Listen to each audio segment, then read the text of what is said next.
Hello and welcome. Here we are, another question. Just gonna take a moment to make sure the audio is working. Before I begin, let's see. Sure the audio is working.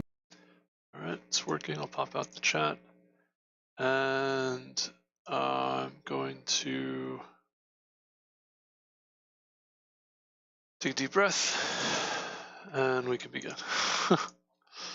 So this is going to be the next question in this series, in this sequence.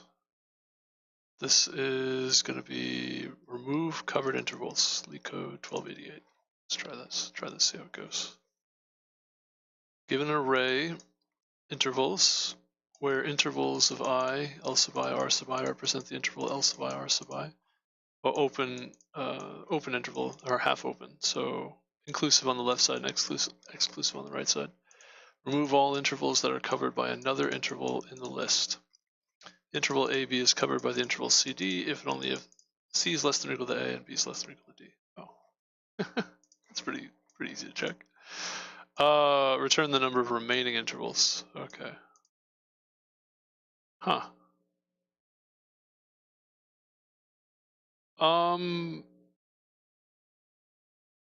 Interesting. So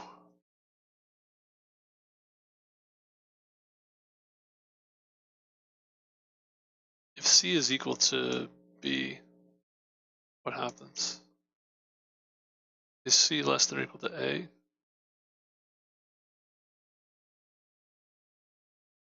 No.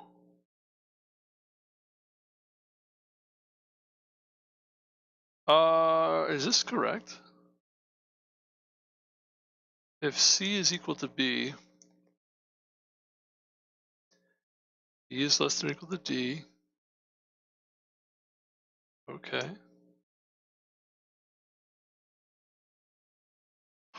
Is it completely covered?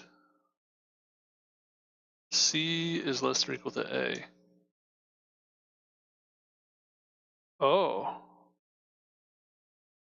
Goes to the left of A. And B is less than or equal to D.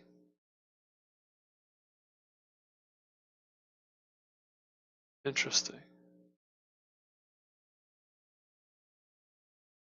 If C is equal to A, oh, that's... What if you swap A and B, and C and D?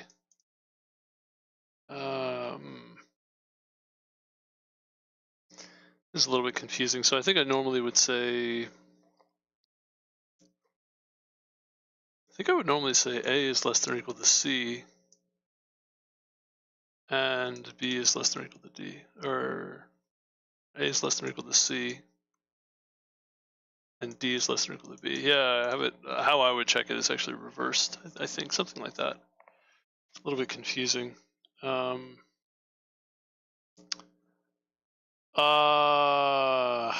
I'm trying to think if that's exactly how I would do it normally. The problem I'm having is, what if C is equal to B? If C is equal to B, then this is false, necessarily. Right, because B can't be equal to A.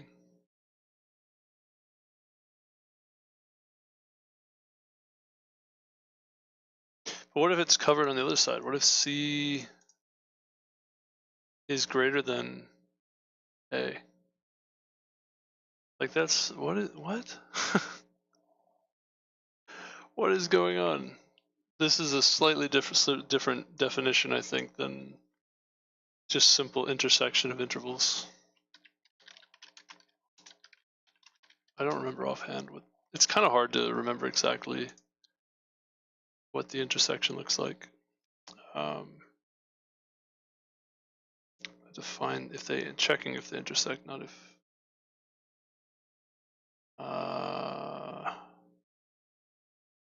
Yeah, this is the one. Yeah, this is the one I'm looking for. So the end 2 is greater than or equal to start 1. So that's D is greater than or equal to A. And start 2 is less than or equal to end 1. Which means So start 1 is A, start 2 is C. So A is less than or equal to D, and C is less than or equal to B. Yeah. Which is confusing, but yeah, basically it's going to be start is less than, each start point is less than or equal to another point, and you swap end 1 and end 2. That's the intersection formula. But this is not the same as, so that would be A and B less than, it would be A less than or equal to D at B less than or equal to C. Yeah, it's also symmetric, so if you swap the values, it'll still hold. That's not the same thing as this covering that's being described here. This is a little more complicated.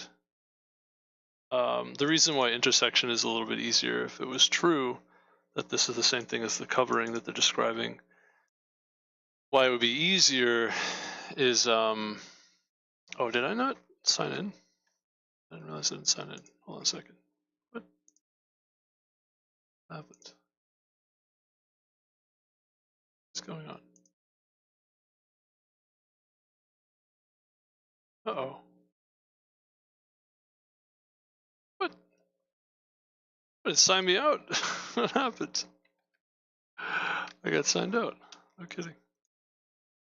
Oh, that's awkward.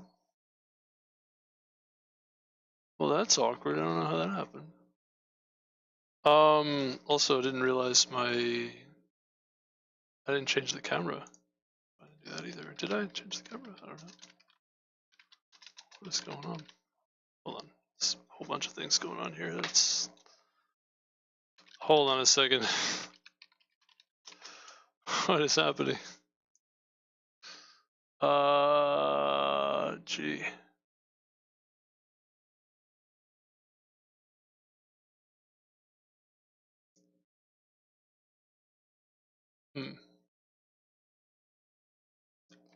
What is going on? Give me a minute or two here. Okay. I don't know, maybe LeetCode servers are having some problems. Could be it. Okay. Let's try that one again. Okay. All right. Let me plug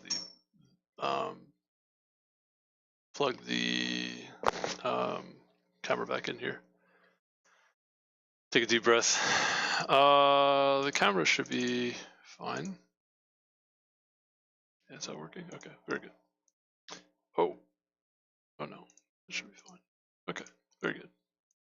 They're just doing some strange things all of a sudden. This seems like something I should do.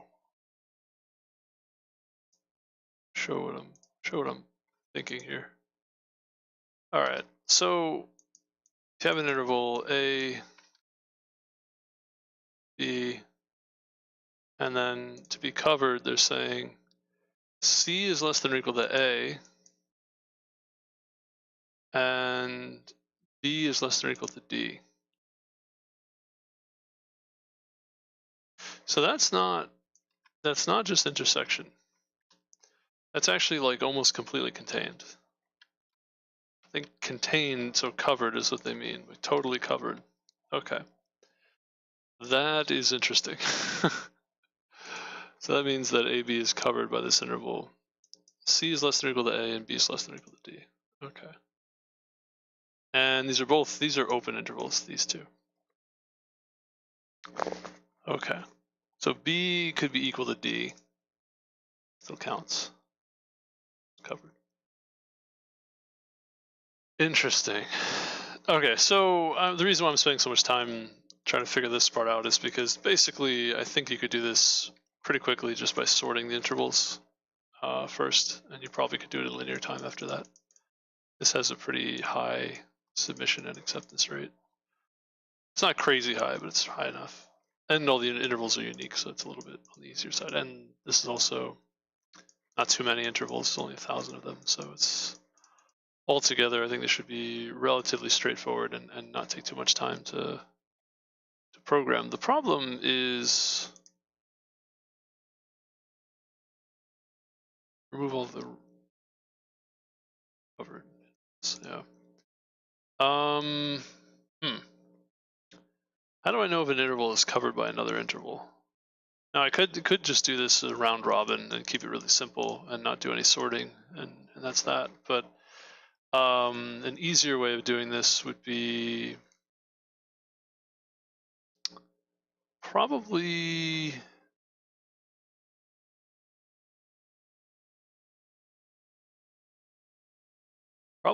like the following. So let's say I have x, y, or x sub 0, y sub 0, and then x sub 1, y sub 1. Okay. So I can sort, and maybe I also have x sub 2, or rather,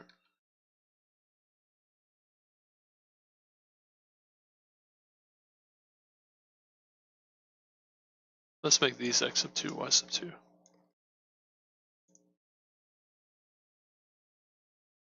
Yeah, maybe I want this to be a little bit. Oh wow, that's a big difference. That's a big difference.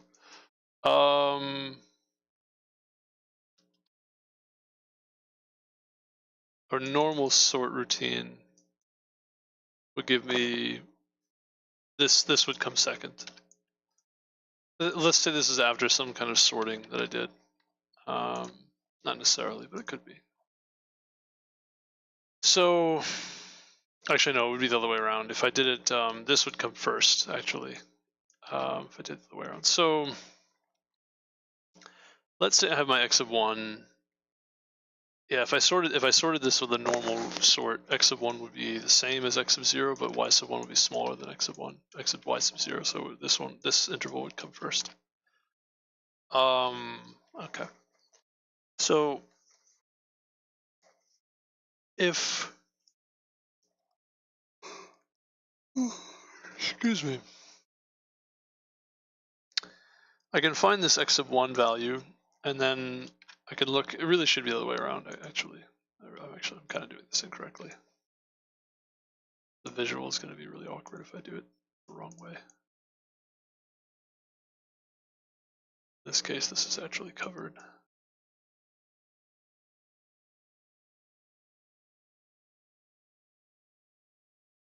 So let's say I find x sub 0 and y sub 0.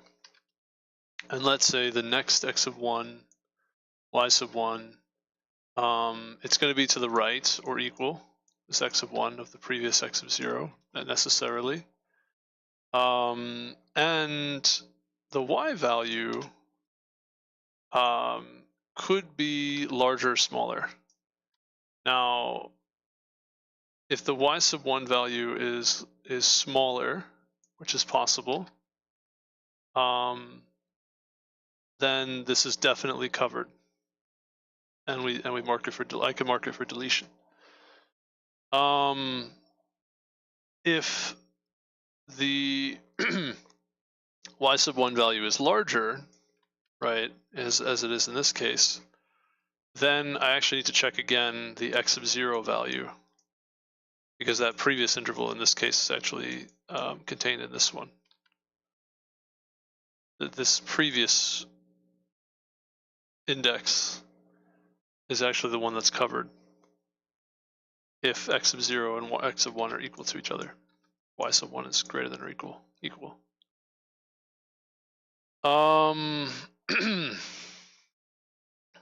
Yeah, and then what I would do is update my y value and my x value depending on which one was removed.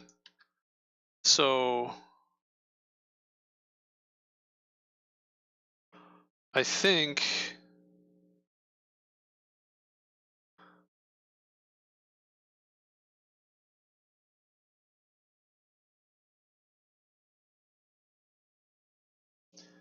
question is,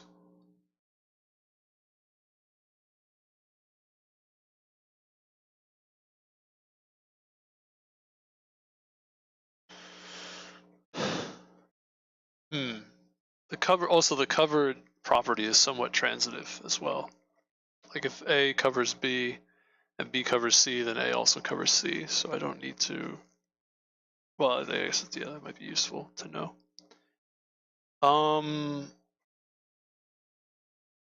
If I cover something, then I should update the interval that I'm operating with. But let's say I don't cover something. So let's say, yeah, in this case,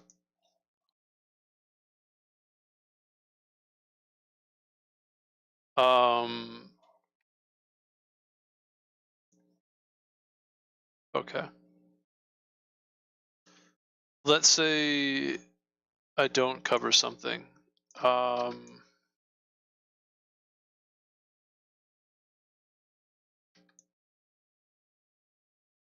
Sorry, I'm like, oh. This is not so obvious to me. So I'm kind of going slow here. Don't know it immediately offhand. Yeah, so like I said, if it's covered, it's very easy to figure out what to do, right? I could just delete, or it's easier, I think, to just delete the one that's covered. Oh, I feel kind of sick actually. I don't know what that is. Actually, speaking of feeling, oh, I see. I haven't felt sick in a long time. I actually feel sick. Whoa. So here, neither of these cover each other. Whoops. Here, neither of these cover each other. But what do, right? Do you, on the next interval, right? Well, the next interval is guaranteed to have an x value that's to the right of the previous x value. And the only way that this value is not covered, or this next value is not covered, is if y sub 2 is greater than or equal to y sub 1. And if it's less than y sub 1, then it's necessarily covered. So since y sub 2 is larger, and x sub 2 is also going to be further to the right, and all the other x values are further to the right of that x value, it doesn't matter if I update this x value, and I should update this y value because it'll be further to the right. So it's always worthwhile to update, even if neither of them are covered, then I default to the new interval to the right. Yeah, and I'll still be able to catch intervals that need to be covered, and then obviously if this this next one that's not covered, should be fine. So I think that works. And I could just mark all of the intervals that are covered, and that for deletion, and then just walk through the list and delete those as appropriate. I think that works. So we'll just have bool. So we'll do const n intervals.size. We'll say bool mark n standard fill mark plus n false. Let's do standard sort of intervals. Begin, and we could just say array too. I know what this array is. Sort these, and then we're going to say for int I is 0, I is less than n, I, const auto reference of, say v is array of I, and we'll also have a previous vector pointer, which could be an ID. Actually, that's fine too. Excuse me, and we'll say constant A is v0, B is v1, excuse me, have an I plus 1. Or, yeah, we could do I, actually, that's probably fine. 0.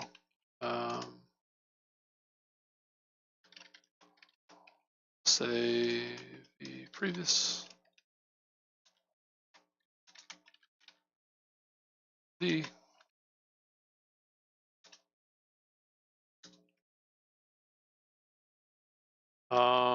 Something like this.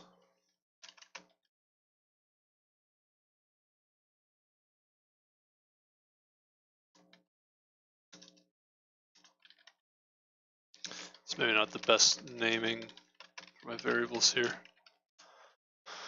So we have A, B, C, D. So if, else.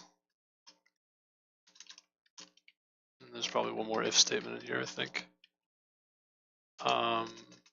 And just keep going, go all the way. There's only one interval, then problem.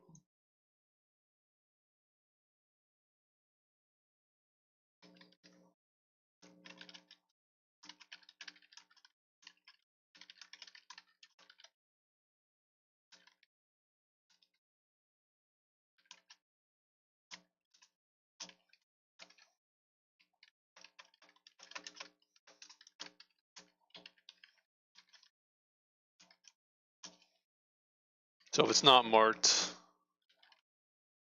then we'll push back array of I. Just a filter. I don't know if C++ has filters. I think it does. Yeah, I don't use. I should, right? Should. I don't use it very often. Views, iota. Oh, look at that. Whoa.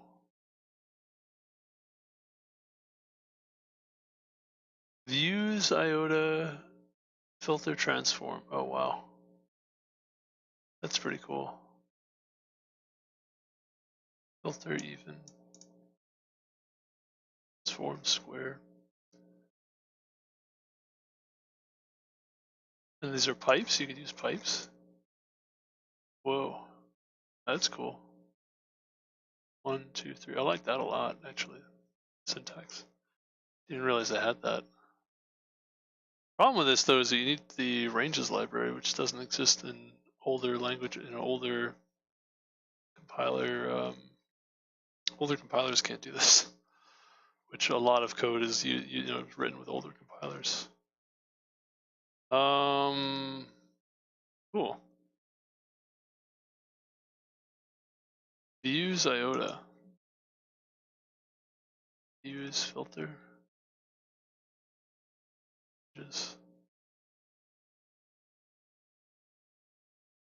Customization points. What's the view part? Why is it a view? Why are they calling it views? This is also like not the newest standard as well. This is like older.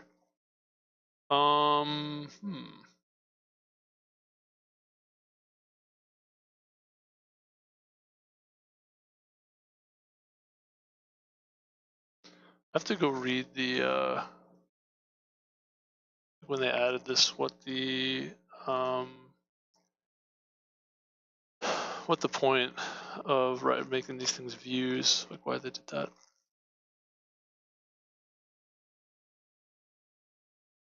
You don't need to use ranges as well. You can use views. Not quite the same thing.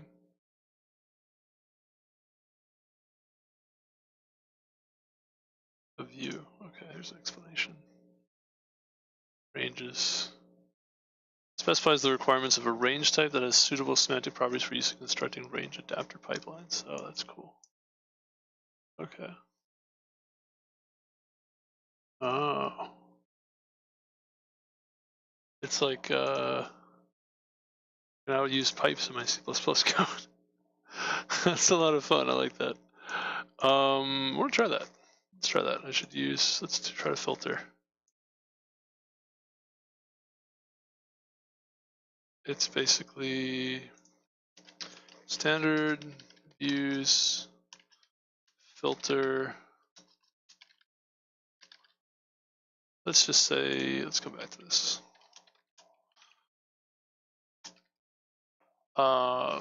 Filter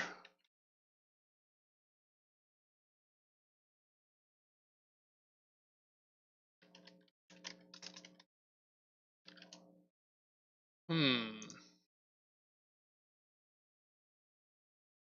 range, object, filter ranges, use,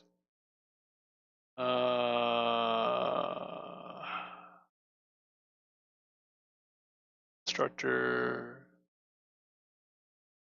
Can I convert this to?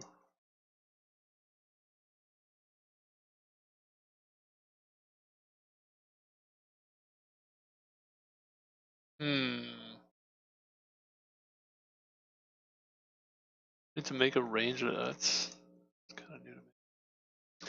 I think I've seen some of this before, but it's a little bit confusing. I've not really practiced it very much. Take while, this is like they added Ruby. Not Ruby, they added a lot of scripting syntax to C++, which I'm not against. I think it's actually a lot of fun, but it definitely makes it a lot more confusing, a lot more involved.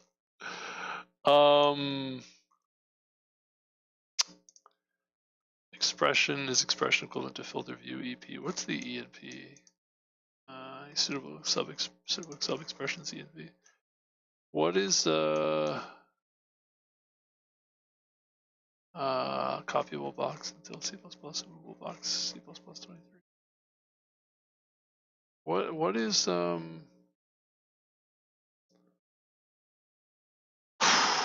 boy, base predicate. Okay, what's the base part? Filter view, base default initialized predicate. Range to filter, predicate to filter. Okay. That's what I want. I need to have a base and a predicate. Okay.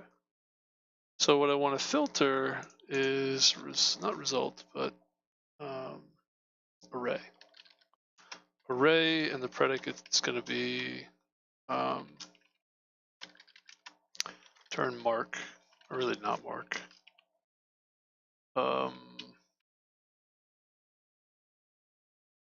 And the predicate should take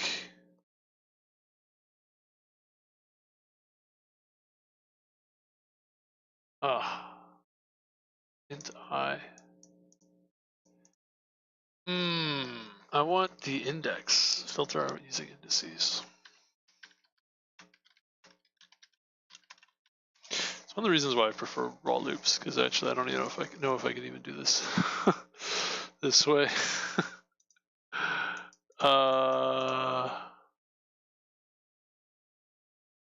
Here's the C sharp.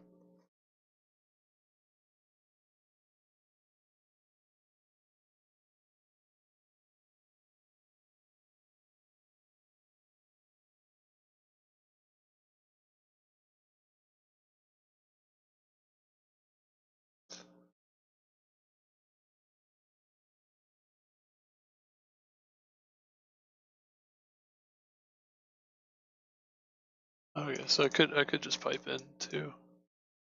What is this syntax? This is strange.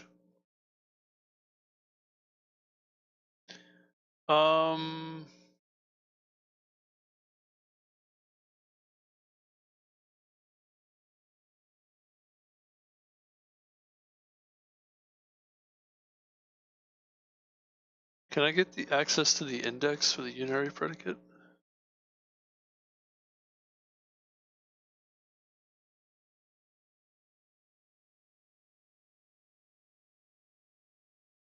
I don't think I can.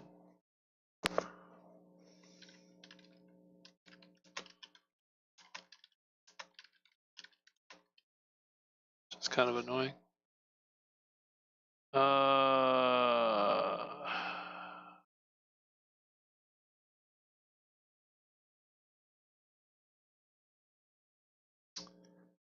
Yeah. Okay.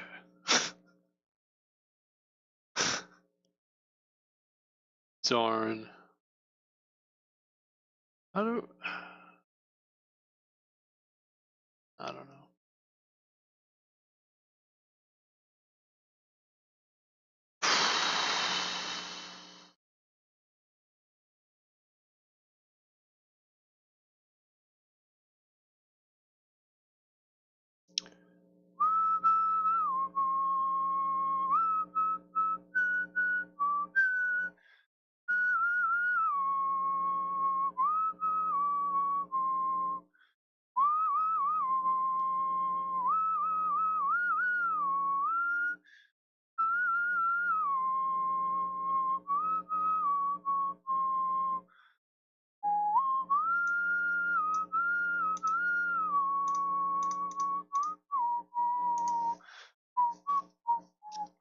Yeah, I mean, I usually, it's pretty typical that I would use the index. How do I? It's kind of disappointing.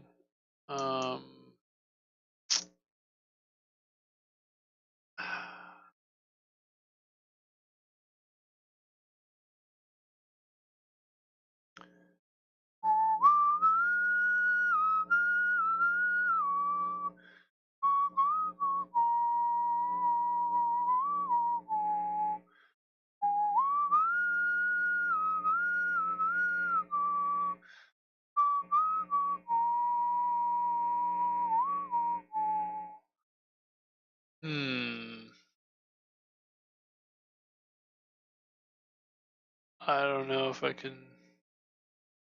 I don't know if there's a way to do that. That's kind of unfortunate.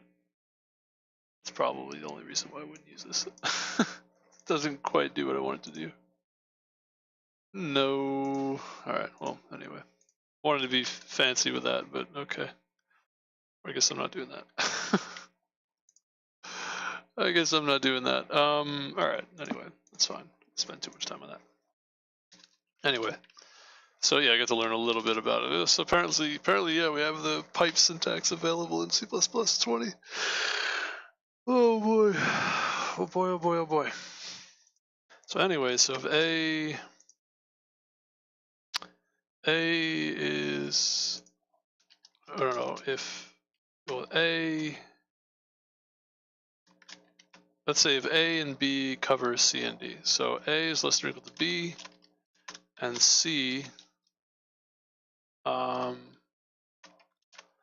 and C is, or, no, sorry. A is less than or equal to C, and B is greater than or equal to D. All right.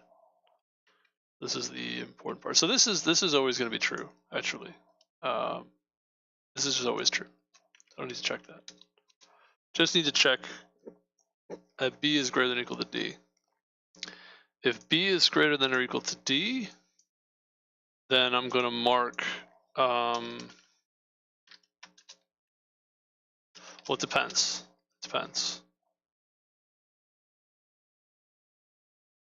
So I don't know what the relationship is between B and D. Yeah, if B is greater than D,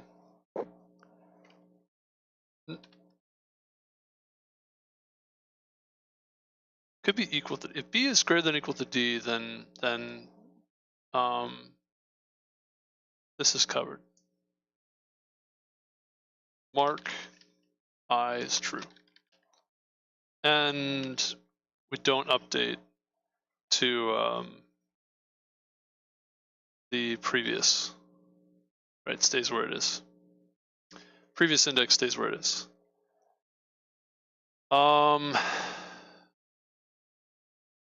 If B is equal to D, okay. Just keep that as it is. Okay, keep that as it is. Now, what about if B is less than or less than D?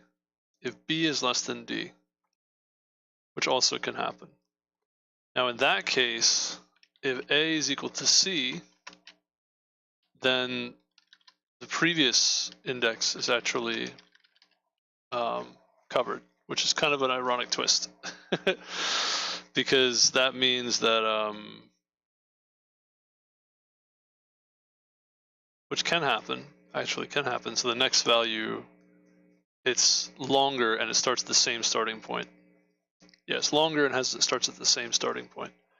D is further away. So this can happen, in which case we would mark previous, and then we'd say previous equals I. Otherwise,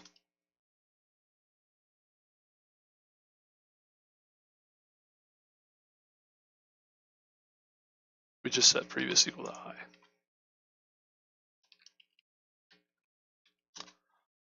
So in the case that B is not equal to D, it's in the case that A is not equal to C, then nothing gets marked.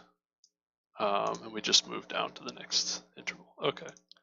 Pretty kind of involved. Like I said, it was like took me a little while to kind of think that all the way through. And then I wrote the filter code too. It should work reasonably well. Okay. I'm sorry. They want the number of remaining intervals. Oh. Never mind. Whoops. Whoops. Okay. Don't need to filter anything. All right. Yeah, it's actually just the sum over, never mind. Let's remove all the marked ones.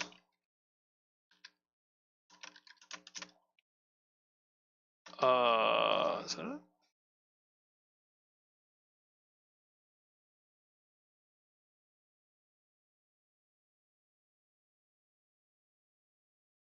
Okay, it appears to be correct. There could be some mistakes here. This took me a while. This took me a lot longer than it probably should have. It's good. Good question though. Yeah, I spent a little bit of time messing around with various things. Let's try 1 4 1 5. Excuse me, 1 6 and 1 3. Then 2 4 2 5 3 6 4 9. Something like this. Things a little more interesting. And if I have only one interval as well, should check that too.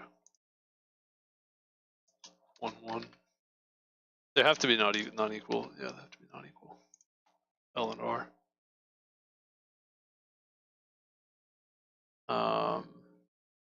All right, I'm gonna go for it. There's a chance that's wrong. There's a chance it's wrong. It could be wrong. I don't know. Actually. Yeah, I'm gonna go for it. See if it's wrong. It could be wrong. Okay, it's right. It's not wrong. Okay. Of course.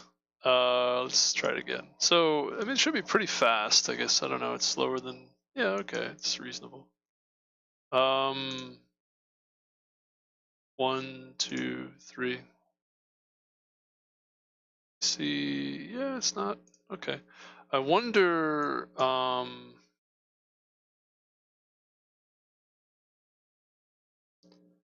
instead of marking these things, I can just say,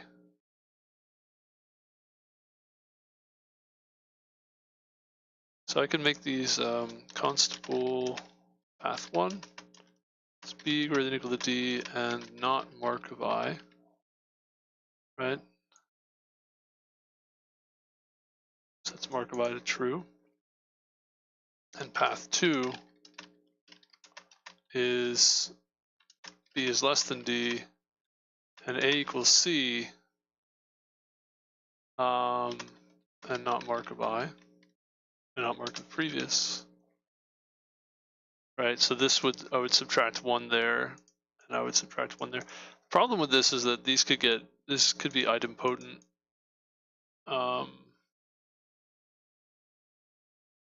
But previous and I are never equal to each other, right? Could I get marked again more than once?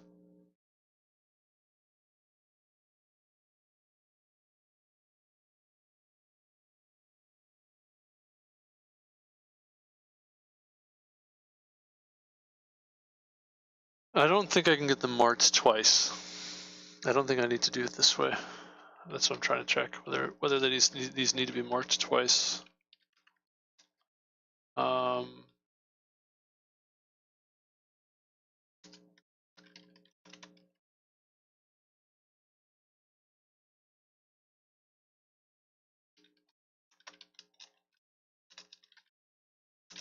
think that's okay.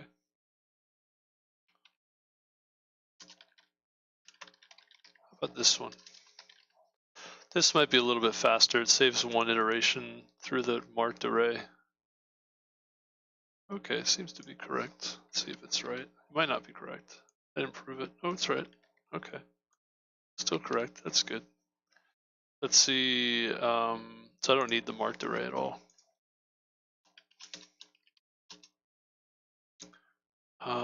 Okay.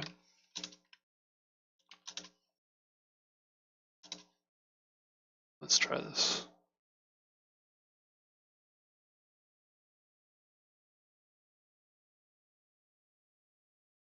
Okay, that's a little bit faster. It's getting to 90%. I don't know.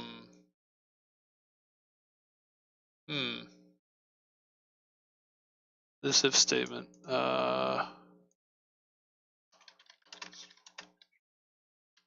Check one. So if check one of not check one, then previous equals I. Right, that's sort of what happens here. And then these are going to be check two and check three.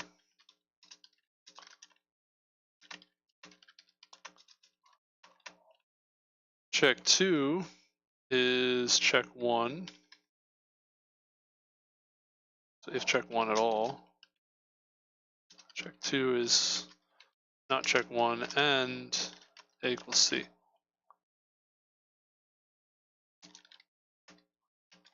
Check one or check two.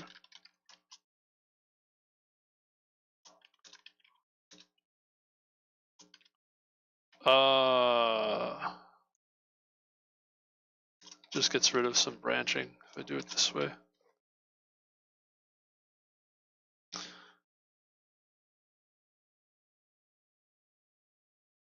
It's still correct? I don't know. Guess we'll find out.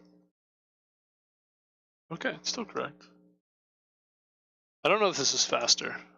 You know, I wonder. I wonder if this is faster. And actually, it could be B, in this case, it could be B greater than or equal to D, or A equals C. Right, so if this is true, then this whole thing will be true. If it's false, then this is true, gotta be true. So I can do it logically, I should be able to do it this way too. How about that now?